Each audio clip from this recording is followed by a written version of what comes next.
There's ideally, usually as a dog trainer, I've noticed there's one main reason why your dog is still having accidents in the home, but I want to walk you through the most common reasons and how to troubleshoot that, because I know it can be frustrating and bothersome, especially if you feel as though your dog should be potty trained.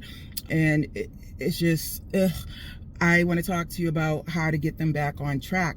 First things first, I'm just going to jump right into it. The most common reason I find that dogs are still having accidents in the home is water. Yes, water. What I'm talking about is a lot of times we leave our water out for our dogs, which is common. You want your dogs to be able to drink when they can.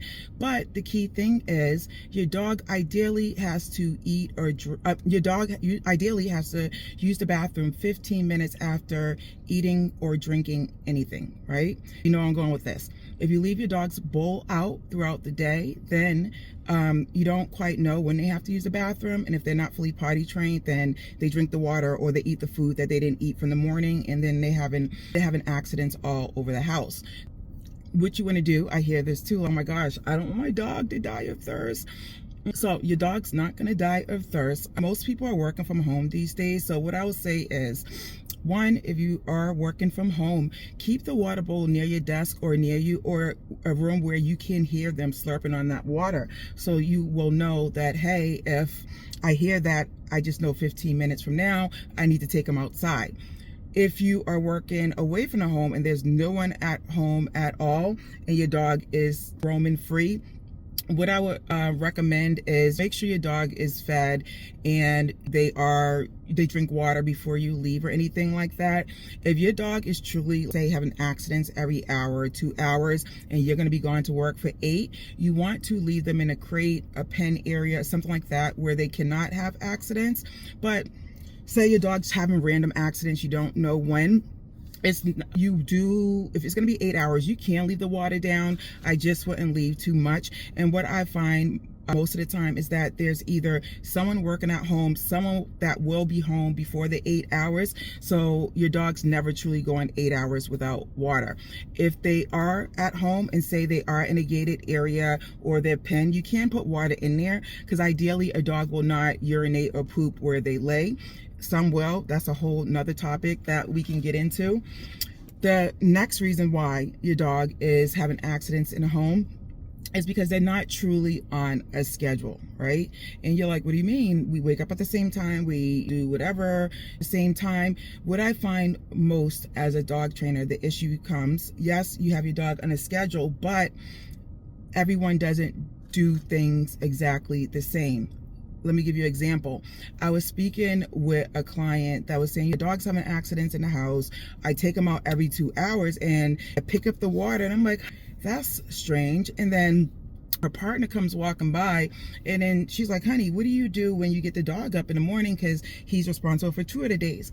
And he was like, oh, well, I take the dog out and then I kind of just let him roam and give him some water. Point being is, the husband was doing, her husband was doing something different than what she was doing step by step as far as routine. With that being said, when I work with families, I always talk about how it's important to get everyone on the same page doing the same thing. Where I come into play, I recognize that everyone may not want to do mom's schedule or dad's schedule or the kid's schedule or do things the way they do. One of the things I specialize in when I come out to your home is, what do you like doing with the dog? Do you like going to play fetch, or do you like running with the dog? Do you like taking the dog for walks? There's certain things you may like doing with your dog, and we can incorporate that into potty training or whatever it may be, but in this case potty training, so it'll be fun for you. Instead of saying, oh, you're going to take the dog out, but like, oh, let's plan for the dog to go outside to the bathroom around when you take them out to do fetch or something like that.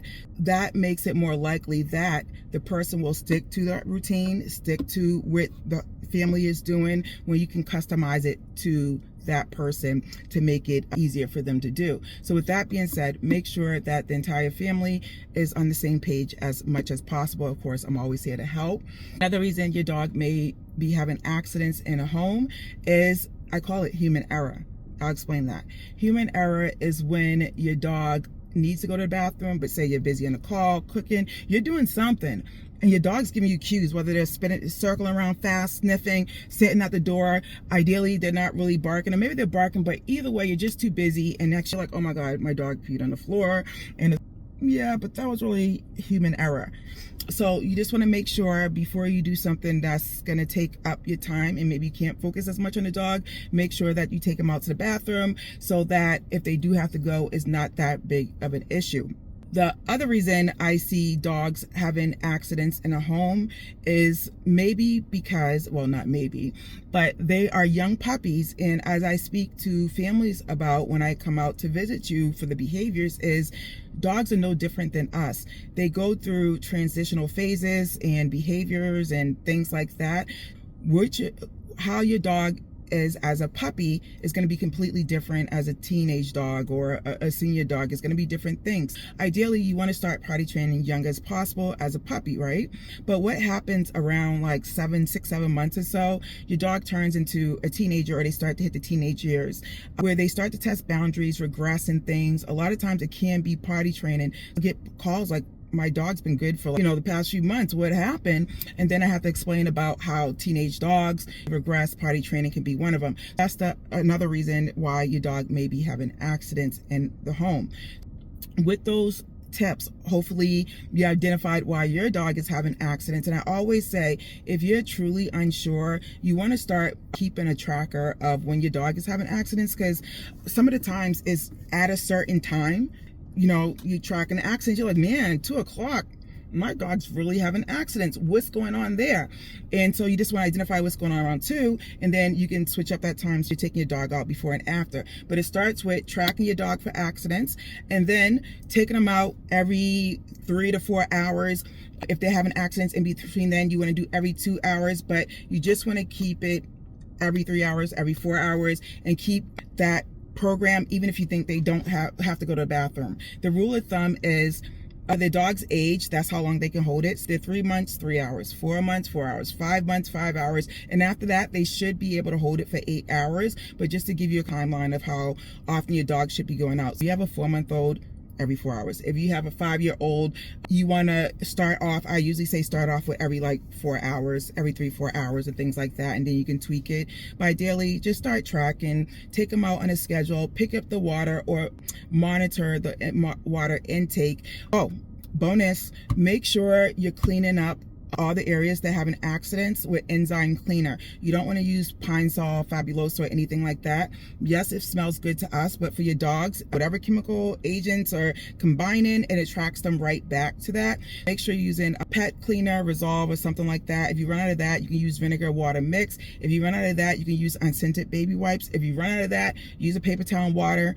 And then we get to stuff, re-clean it up again. But ideally, don't try to use household products. If you have used that and you're like, oh shit, like I've used that, just give it a little bit. The smell will die out, but then moving forward, you want to use those cleaners and things of such to make sure that you're getting everything. With the small dogs, sometimes it's really hard to see when they're having accidents because it's a little amount. You definitely want to make sure you're monitoring them. And I always throw this tip in there too, and people are like, that's really gross. But hey, they sell at the pet store. You can get a black light. It's like a little what is it, flashlight.